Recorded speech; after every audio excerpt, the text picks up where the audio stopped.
Okay, so here I'm gonna try to do something tricky because it's a prediction. You know, predictions happens to be kind of tricky.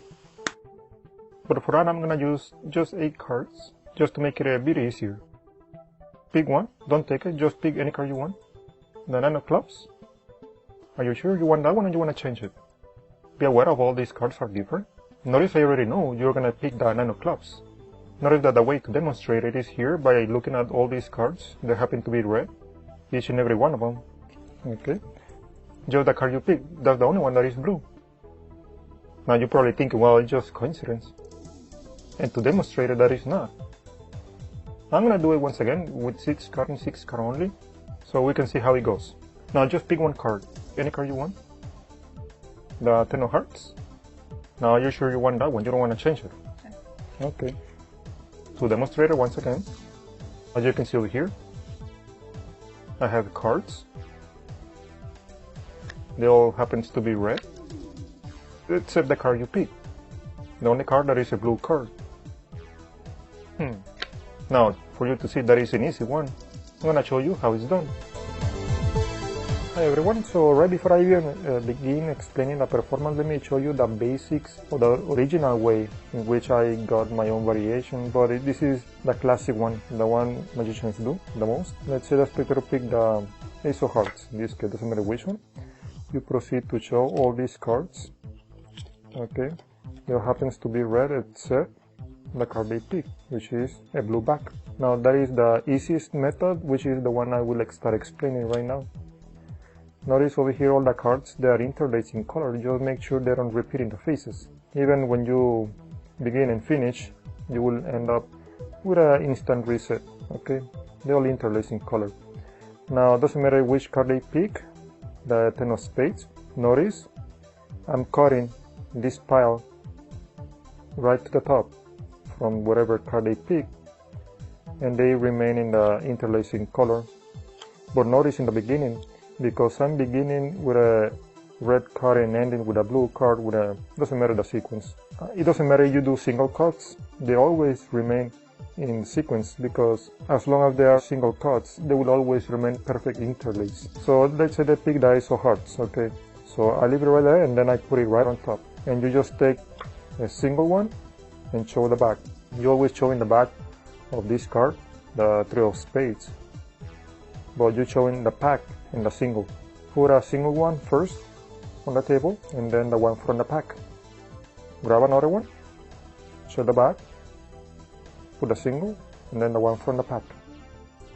And you keep showing the back of this pack, which they subconsciously may think is the back of this one. Put a single one and then the one from the pack, and then keep the other one for the last, so you can show always the color. You don't want to make the audience to really keep thinking too much. This is why I always keep showing at least one color, so they don't forget by showing the face. When you show the back, they probably forget which color is the color you were showing. You never know, so I always try to keep it visual. So that's the basic anyway, the one magicians usually perform. Now I will start explaining the one I show in the performance, which is a little trickier. I have obviously the same cards, and then I have an extra set of cards, 6 cards over here interlaced for a second performance in case you want to do it 2 times. Then I do just false shuffles and cuts, always keeping the same setup of cards, you know, without mixing them up. And then the Hindu shuffle, notice I'm keeping a pack right below and grab the ones on top at the same time, so the bottom section remains, you know, on shuffle. Anyway, I'm grabbing 8 cards over here. Then as a spectator the same, which card do you want? They want the 8 of hearts, let's say. If they want the card on the top, you just leave it right there on top and you don't need to cut. But if they want some card in the middle, let's say the 8 of hearts, then you have to cut and put the remaining cards right on top, okay? And that's it. Now, you're watching the performance, I always ask, are you sure you don't want to change it? The reason is because I'm going to grab a pinky break right above the bottom cards, 2 cards. Then I do a ring finger break right above the next 2 cards. So I have a pinky break right above the 2 bottom cards, then a ring finger break right over the next 2 cards. And then the remaining 3, I'll just put them right over. So I had 2 breaks. 2 below the pinky and 2 below the ring finger. That's it. From the audience, they aren't supposed to see the break. Okay? And then I push over here with the thumb against the index finger so I can flip them over. So they don't spread, because you just try to grab this pack, these top 3 cards to my other hand, you may end up spreading over here. So to hold them up in position, I move my middle finger right here in this corner, and then the thumb on this opposite corner, you spin, and you secure these 3 remaining cards on the other hand. Now I still have the pinky break at this point. This is what I'm going to do. I'm going to show these 2 cards as one. I'm gonna bend the 2 below, over here as you can see. I'm gonna bend it, and I'm gonna try to show, the 2 cards over here. I'm trying to show the backs. So I'm trying to push these 2 cards above the pinky break as one. Now you don't have to push it off, because you wanna keep them together, or you wanna keep them perfectly square. So instead of pushing the top 2 cards, you can just bend the 2 cards below instead. So you show over here, and I'm just peeling from these 3 cards, 1 card from the top.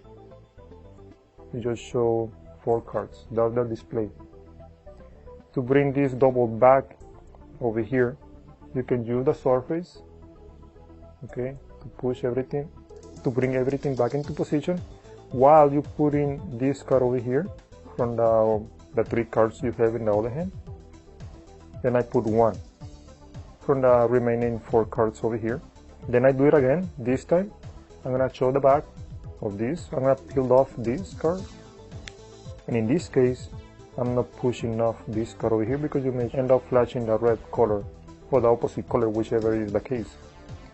So just peeling off the single card over here and show, and then put a single one over here, and then from the remaining 2 put it over here, the other one. Then I have a double. I put these 2 cards as one right over, and then I keep showing off the color of this card, the back, always, so you can show the color contrast. And by doing this, you will end up with the cards again perfectly interlaced. Now let me go ahead and repeat this one more time before I even show you the second part of the performance. As a spectator to pick any card, let's say they want the Ace of Hearts. You cut from whatever they pick. When I'm showing the spread, just so the audience make sure they don't want to change their mind, I'm gonna catch a pinky break right over the 2 bottom cards, and then a ring finger break right over the next 2 following cards. And the remaining 3, I just put it right over the ring finger. So I had 2 breaks, pinky finger break and ring finger break. Okay, just 2 cards below the pinky finger and 2 cards below the ring finger. Then just putting my thumb over here against the middle or index finger, in this case the index finger, so I don't spread them. I keep these 3 cards together. Then I'm pushing off the top 2 cards, which is the 2 cards right over the pinky break.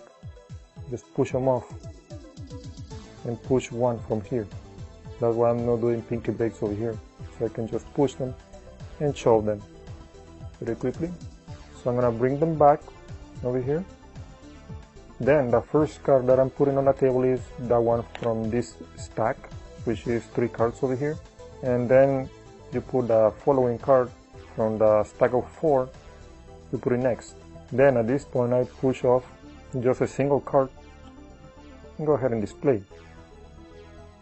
Then you put this card from the stack of 3, you put it first, then from the stack of 2, you put it next. Okay?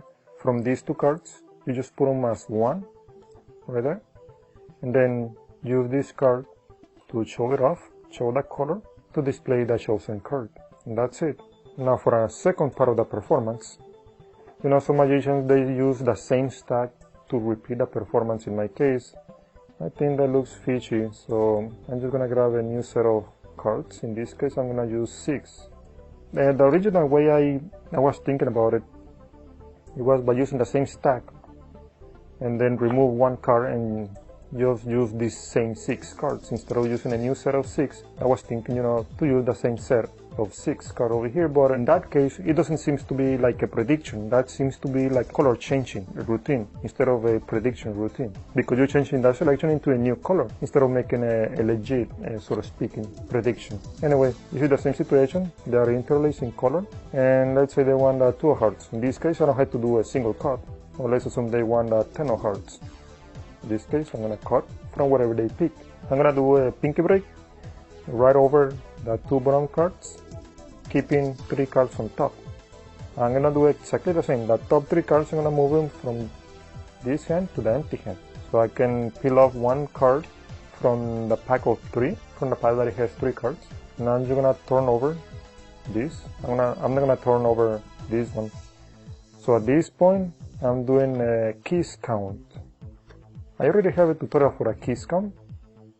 So you go to this video full note on the link number 1. Then I did a Roomba count. Okay. If you want to know how to do the Roomba count, just go again to this video full note. And I'm going to show you in the same video the keys count and the Roomba count.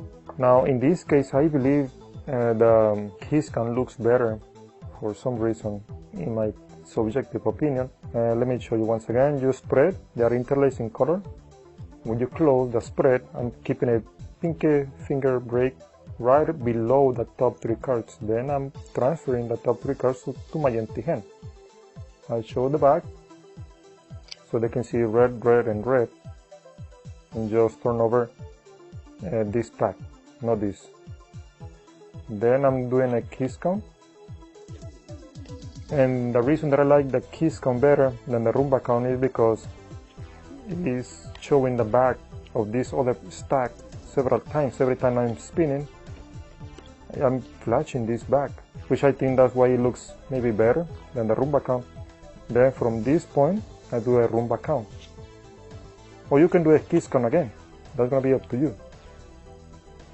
Okay. So that's a nice sort of way to approach and repeat this routine.